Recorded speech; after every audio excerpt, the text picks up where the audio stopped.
Сәлем достар, бүгін сіздермен құрт жасап үйренеміз. Ол үшін бізге құрт қажет болады. Құрттың айранын шығару үшін біз құртты ыстық суда жақсылап езіп аламыз.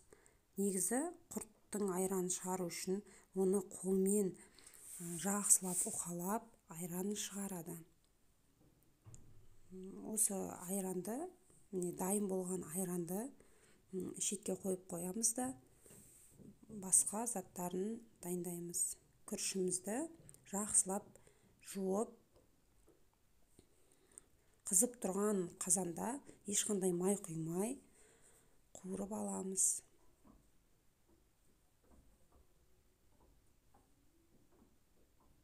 Күрішіміз сарғайғанша, яғни алтын түске енгенше жақсылап қуыратын боламыз.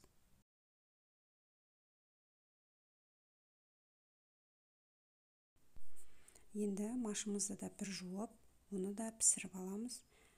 Машты іскенше ғана пісіреміз. Қақпағын жауып қайнатамыз. Осы кезде күрішті қуырып тұру қажет, әйтпесе асты күйіп кетуі мүмкін.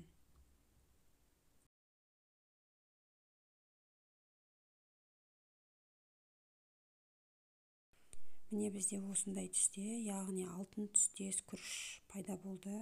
Енді осы күрішіміздің үстіне 2 кесе су құйып, жақсылап қайнатып аламыз.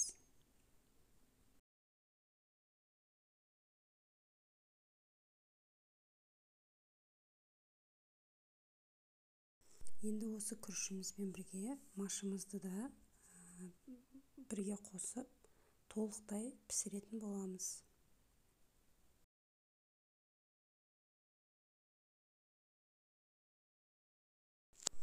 Міне бізде осындай масса шығады. Енді осы массамызға айранымызды құйып, жақсылап араластырып аламыз. Айранды массамыз ыстықтай кезінде құюға болмайды, себебі айранымыз іріп кетуі мүмкін. Сондықтан массамызды шамалы суытып барып, айранымызды құю қажет.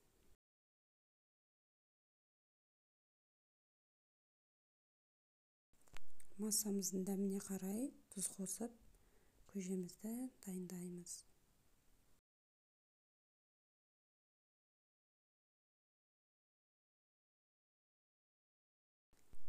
Міне біздің құрт көжеміз дайын болды.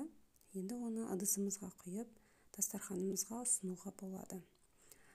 Осы көжеміздің дәмін одан сайын дәмді ететін ол күйдірілген сармай. Күйдірілген сармайды көжемізге 1 қасық қосып, дастарханға ұсынсаңыздар, өте керемет дәмді болып шығады.